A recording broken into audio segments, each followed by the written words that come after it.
नमस्कार विद्यार्थी मित्रों, केम छो? मजामां?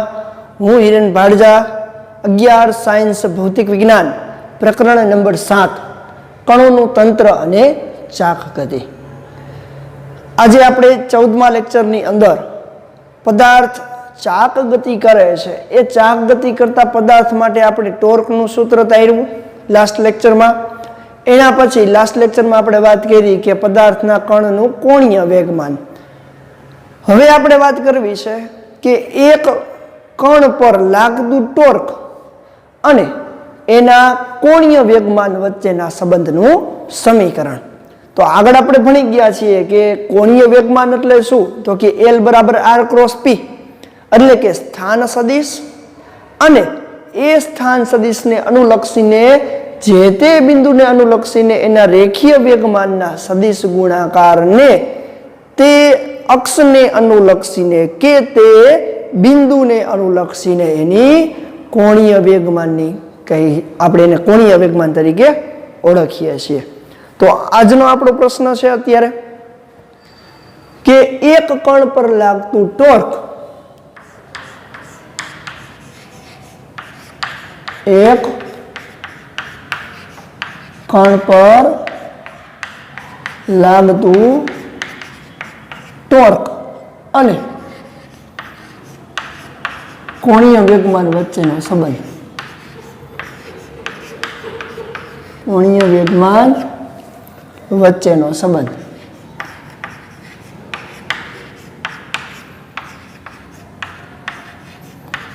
प्रश्न तमने આવી રીતે પૂછાય, एक कण पर लागतुं टोर्क अने कोणीय वेगमान वच्चेना संबंधनुं समीकरण तारवो।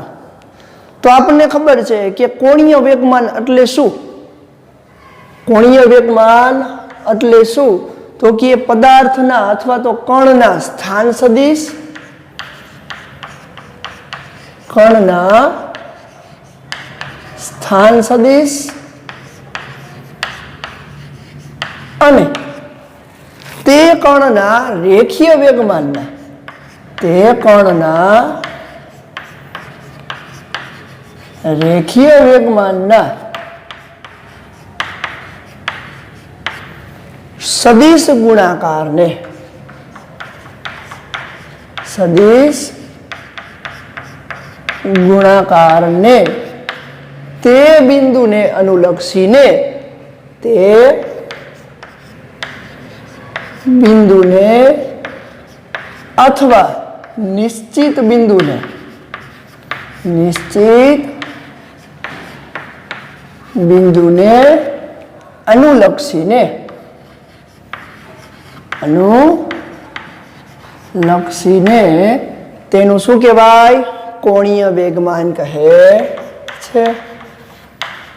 तेनुं कोणीय वेगमान कहे छे।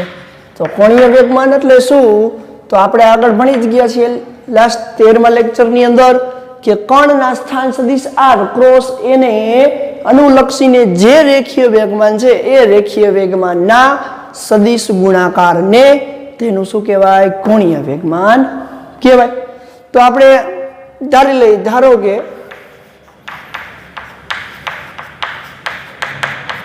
કોઈ एक कणनो संदर्भ बिंदु ने अनुलक्षीने स्थान सदिश, संदर्भ बिंदु ने अनुलक्षीने स्थान सदिश, स्थान सदिश R अने रेखीय वेगमान, रेखीय वेगमान P छे।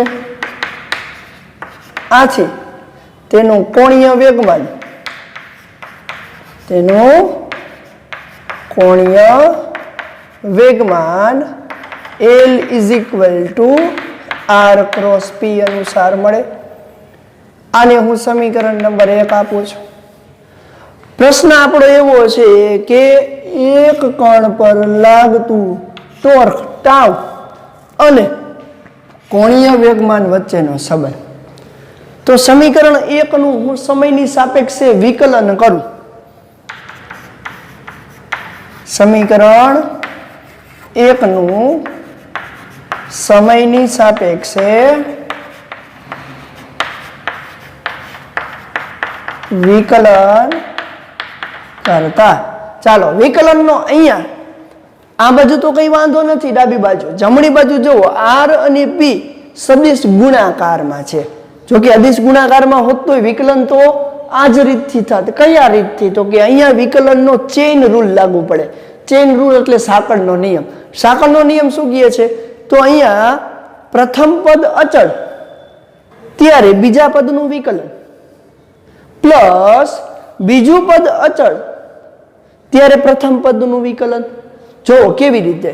તો વિકલન કરું છું dl upon dt સમયની સાપેક્ષે વિકલન dl upon dt is equal to પ્રથમ પદ અચળ એટલે r m cross dp by dt બીજા પદનું વિકલન પ્લસ ત્યારે બીજું પદ અચળ ત્યારે પ્રથમ પદનું વિકલન એટલે કે dr upon dt cross p. આને ચેન રૂલ કહેવાય. શું કહેવાય? ચેન, સાંકળનો નિયમ. એક અચળ બીજાનું વિકલન, બીજું અચળ પ્રથમનું વિકલન. ચાલો હવે આપણને ખબર છે અહીંયા કે dl upon dt માટે dp by dt એટલે શું? dp by dt એટલે શું? તો યાદ કરો ન્યૂટનની ગતિનો બીજો નિયમ, સમયની સાપેક્ષે રેખીય વેગમાનમાં થતો ફેરફાર બળ આપે. એટલે કે સમયની સાપેક્ષે પદાર્થ પર લાગતું બાહ્ય બળ એ સમયની સાપેક્ષે રેખીય વેગમાનમાં થતા ફેરફાર જેટલું હોય છે, જે ન્યૂટનના ગતિનો બીજો નિયમ છે. તો આની જગ્યાએ હું શું લખી શકીશ? r cross f external. External શું કામ લખ્યું? અહીંયા બાહ્ય બળ જ ભાગ ભજવે છે, આંતરિક બળનું કોઈ મહત્વ નથી. પ્લસ dr by dt સમયની સાપેક્ષે સદિશમાં થતો ફેરફાર, સ્થાનમાં થતો ફેરફાર શું આપે? વેગ સદિશ. તો અહીં હું લખી શકું કે અહીં dp by dt is equal to f external અને dr upon dt એટલે વેગ છે, પણ પરંતુ અહીંયા લખી નાખું પહેલા dr upon dt is equal to વેગ સદિશ. પણ જોવો જોઈએ બે સદિશોનો એક જ દિશામાંનો ગુણાકાર હોય તો એ શૂન્ય થાય. તો અહીંયા જોવો જોઈએ વેગ અને વેગમાન બે એક જ દિશામાં હોય ને, કણનો વેગ અને વેગમાન, જે તે બિંદુએ કણનો વેગ અને વેગમાન એક જ દિશામાં હોય તો આ એક જ દિશામાંના બે સદિશોનો સદિશ ગુણાકાર છે. તો અહીંયા કહી શકાય કે અહીં v ક્રોસ p એક જ દિશામાંના સદિશ હોવાથી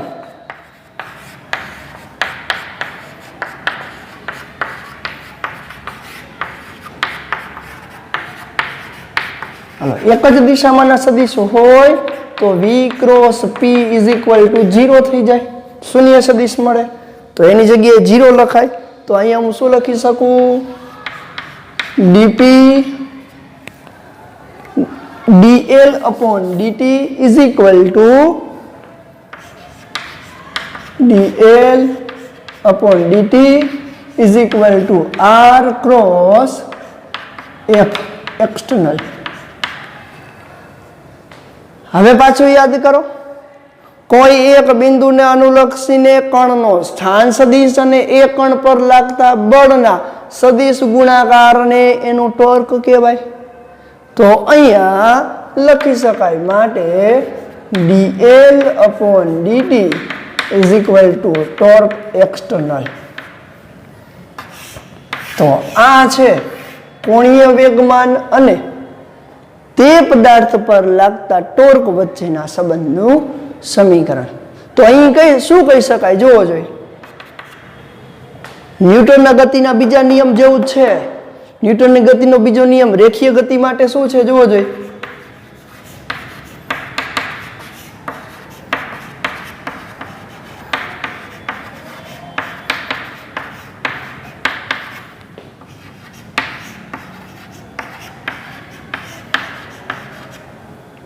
સમયની સાપેક્ષે કણના રેખીય વેગમાનમાં થતો તેના પર લાગતા બાહ્ય બળ જેટલો હોય છે. આ જ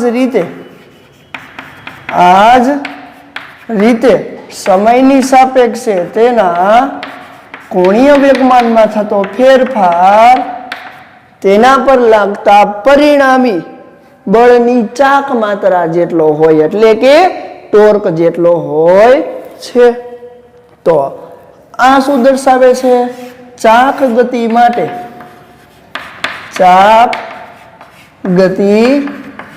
માટે ન્યૂટનની ગતિનો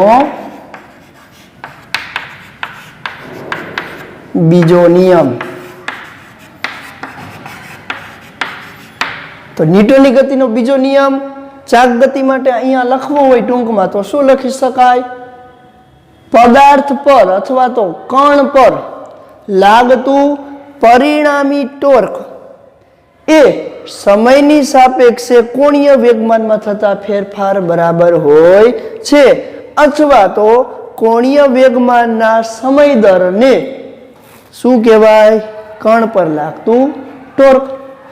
તો અહીંયા કહી શકાય કે કણ પર લાગતું બાહ્ય ટોર્ક એ કણના સમયની સાપેક્ષે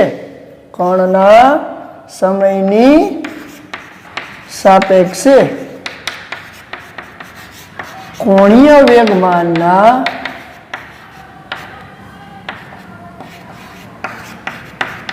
ફેરફાર જેટલું હોય છે.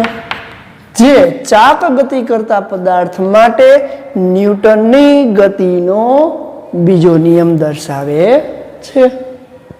તો જેમ રેખીય ગતિમાં સમયની સાપેક્ષે રેખીય વેગમાનમાં થતો ફેરફાર બાહ્ય બળ આપે એમ ચાક ગતિ કરતા પદાર્થ માટે સમયની સાપેક્ષે કોણીય વેગમાનમાં થતો ફેરફાર બળની ચાક માત્રા એટલે કે ટોર્ક દર્શાવે છે.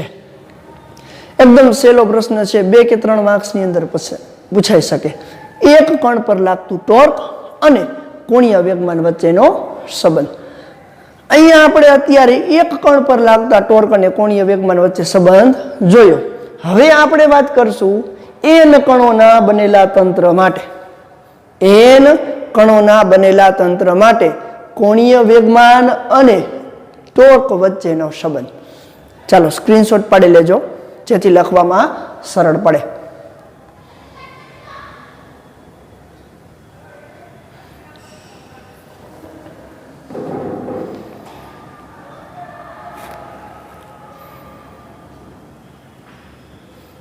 ચાલો હવે આપણે વાત કરશું n કણોના તંત્ર પર લાગતું ટોર્ક ને કોણીય વેગમાન વચ્ચેના સંબંધનું સૂત્ર.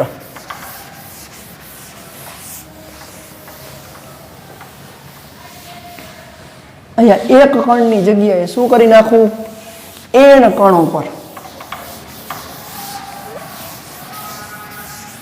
પ્રશ્નમાં થોડોક જ ફેરફાર છે, જોવો જોઈએ શું ફેરફાર છે.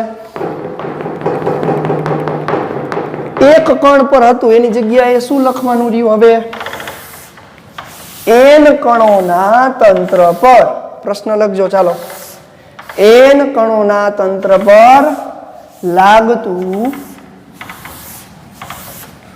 ટોર્ક અને રેખીય વેગમાનનું સૂત્ર.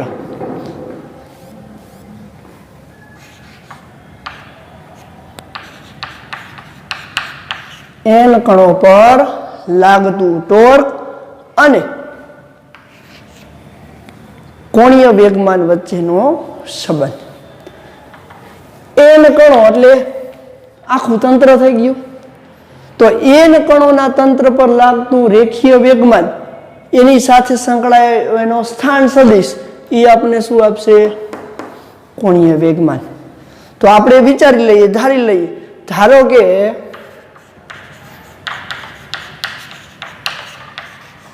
n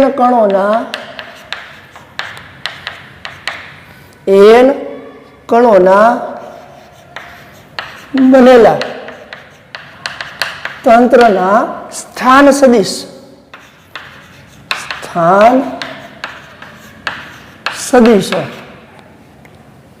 અનુક્રમે R1 R2 up to Rn અને તેના રેખીય વેગમાન અનુક્રમે P1 R1 નું P1 R2 નું P2 R3 F2 Rn નું Pn છે. તો કોઈ એક બિંદુને અનુલક્ષીને એટલે કે સંદર્ભ બિંદુને અનુલક્ષીને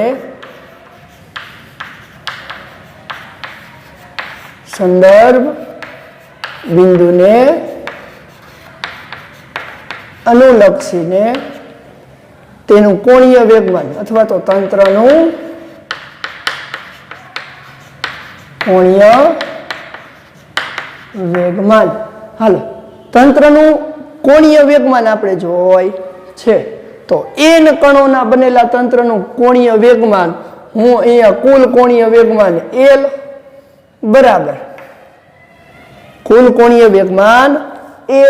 બરાબર લખીશ અહીંયા R1 cross P1 plus R2 cross P2 plus up to plus Rn સદિશ ક્રોસ Pn. એટલે કે એને ટૂંકમાં આમ લખી શકાય કે સદિશ L એટલે કે n કણોના બનેલા તંત્રનું કોણીય વેગમાન ઇઝ ઇક્વલ ટુ સમેશન ની અંદર I ઇઝ ઇક્વલ ટુ 1 થી n સરવાળામાં I is equal two 1 થી n Ri સદિશ ક્રોસ Pi સદિશ, જ્યાં I is equal two 1 2 3 up to n કોઈ પણ સંખ્યા એટલે કે I માં કણનું કુલ સરવાળો, I જેટલા કણોનો કુલ સરવાળો એટલે એનું કુલ કોણીય વેગમાન મળે. હવે આનું સમયની સાપેક્ષે વિકલન તો આપને ખબર છે કે આપેલ સમીકરણ n કણોના બનેલા તંત્રનું સમયની સાપેક્ષે વિકલન શું આપે? ટોર્ક આપે. તો હવે જોવો જોઈએ સમીકરણ 1 નું સમયની સાપેક્ષે વિકલન કરતા હવે એક કણ હતો ત્યાં સુધી આપને કોઈ પ્રશ્ન નહોતો. હવે અહીંયા બે કરતા વધારે કણો હશે ત્યારે આપણે આંતરિક બળને પણ ધ્યાનમાં રાખવું પડશે.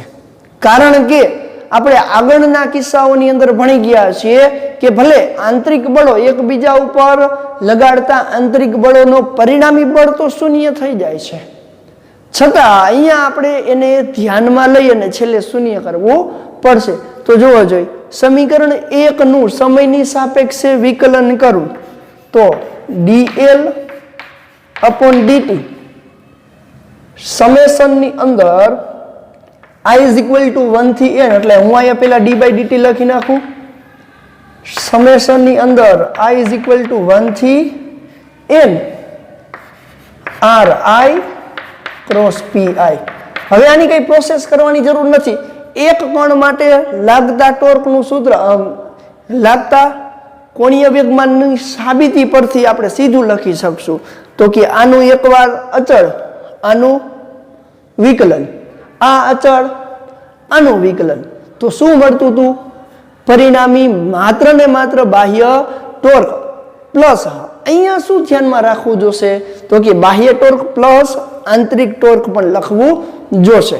તો જુઓ જોઈએ માટે dl upon dt is equal to આનું વિકલન આપને ખબર છે શું થાય?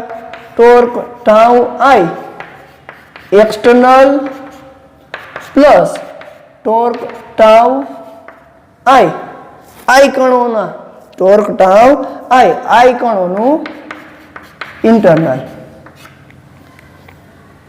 એટલે કે કુલ ટોર્ક અહીંયા જે મળે છે એ, એટલે કે n કણોના બનેલા તંત્ર, અહીંયા સમેશન અત્યારે હું લખતો નથી, તો અહીંયા જ્યાં લખી શકાય કે જ્યાં torque tau external is equal two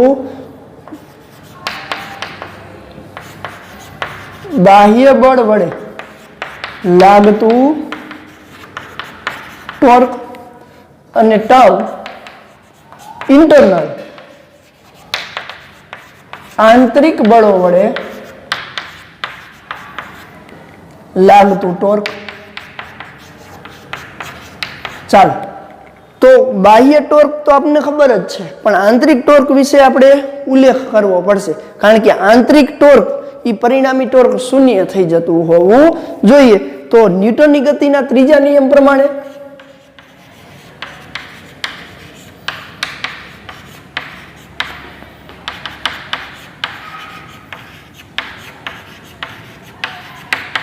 શું કહી શકાય?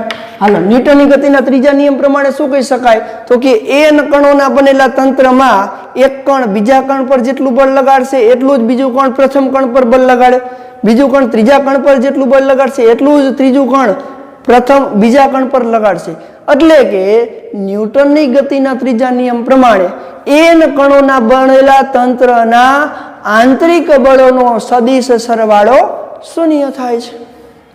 આંતરિક બળોનો સદિશ સરવાળો શૂન્ય થાય છે. તો ન્યૂટનની ગતિના ત્રીજા નિયમ પ્રમાણે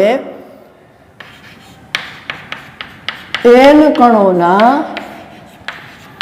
બનેલા તંત્રમાં તેમની વચ્ચે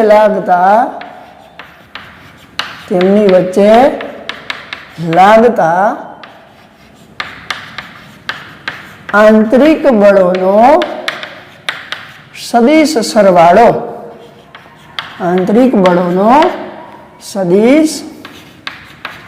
સરવાળો શૂન્ય થાય છે.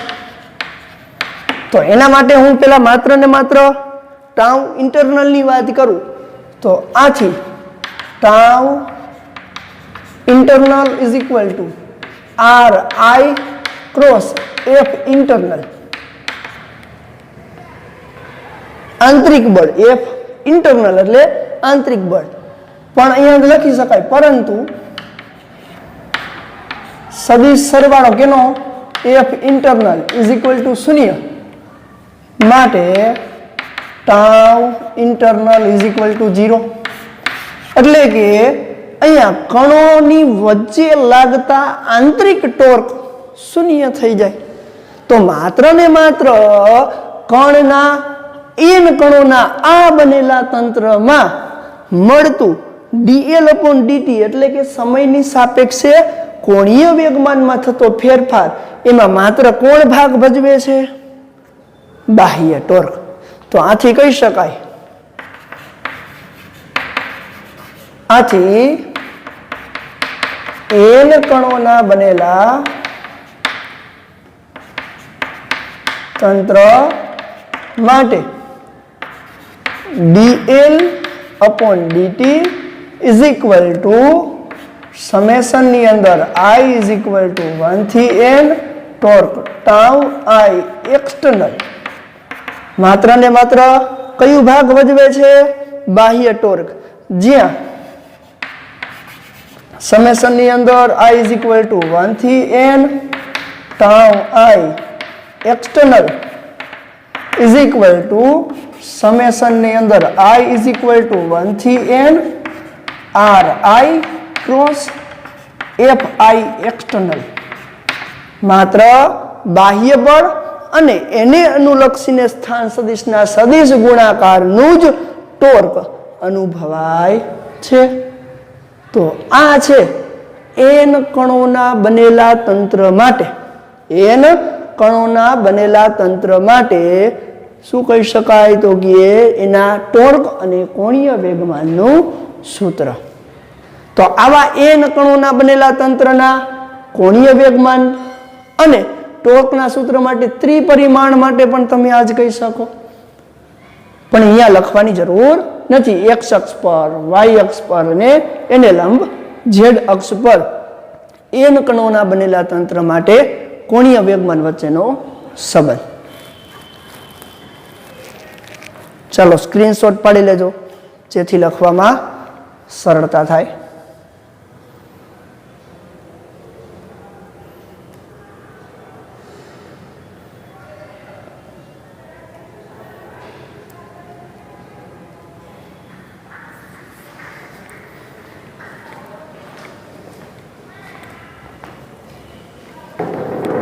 ચાલો હવે આપણે વાત કરવી છે આવા એક કણ કે n કણોના બનેલા તંત્ર માટે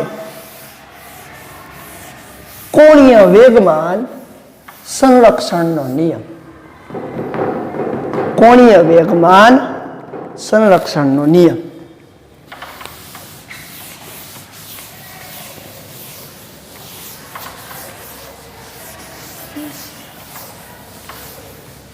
જેમ રેખીય વેગમાન સંરક્ષણનો નિયમ છે, સેમ કોપી ટુ કોપી ચાક ગતિ કરતા પદાર્થ માટે કેનો નિયમ હોવો જોઈએ?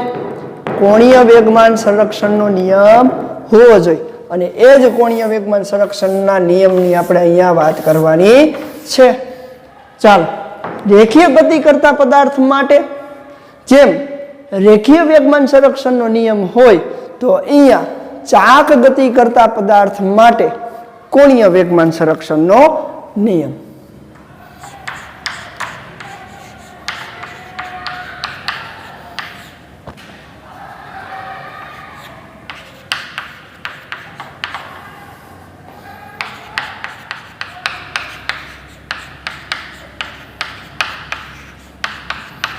ચાક ગતિ કરતા કણોના તંત્ર માટે કોણીય વેગમાન સંરક્ષણનો નિયમ.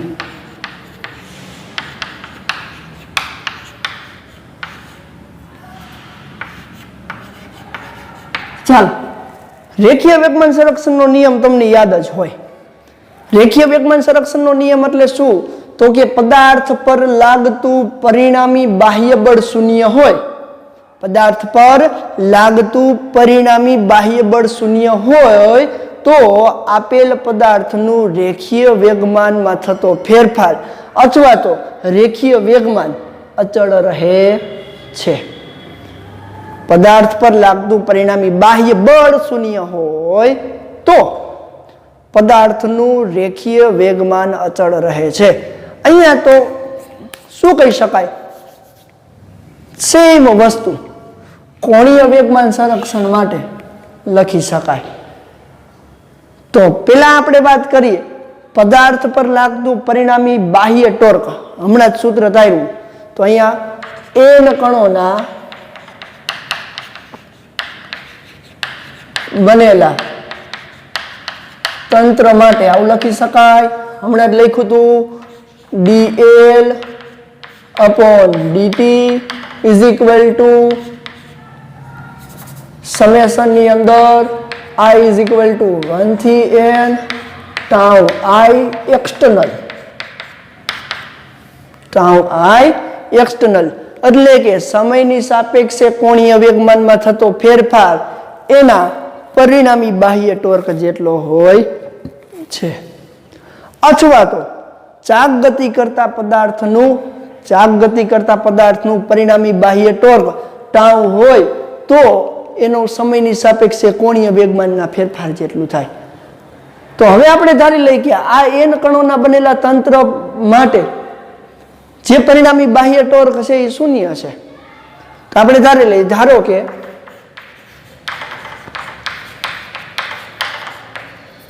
n કણોના બનેલા તંત્ર માટે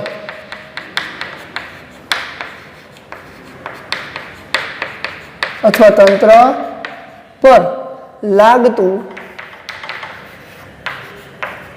પરિણામી બાહ્ય ટોર્ક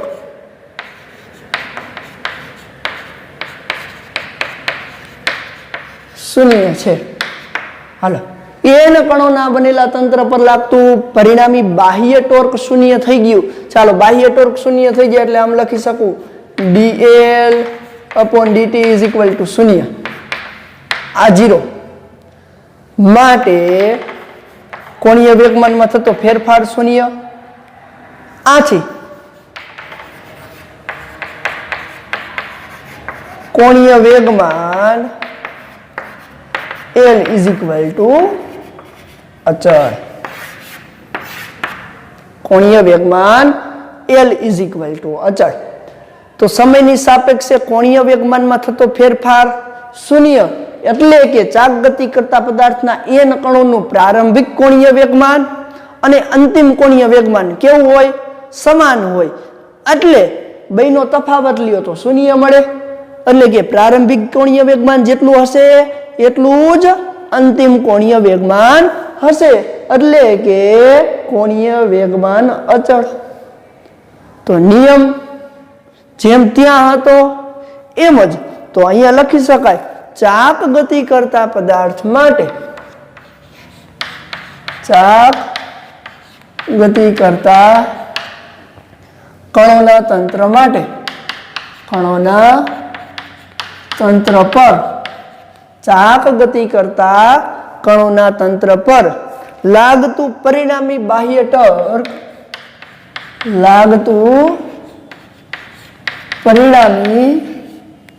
બાહ્ય ટોર્ક શૂન્ય હોય. બાહ્ય ટોર્ક શૂન્ય હોય તો આપેલ તંત્રનું કુલ કોણીય વેગમાન અચળ રહે છે. આપેલ તંત્રનું કોણીય વેગમાન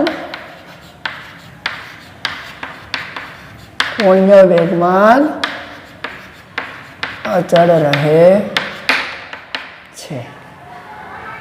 જેને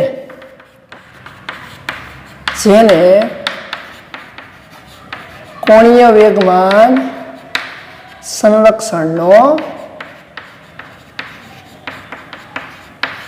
નિયમ કહે છે. તો આપેલ જે વિધાન છે એ વિધાન કોણીય વેગમાન સંરક્ષણના નિયમનું છે. ચાક ગતિ કરતા કોઈ પણ પદાર્થ કે કણોના તંત્ર પર લાગતું પરિણામી બાહ્ય ટોર્ક શૂન્ય.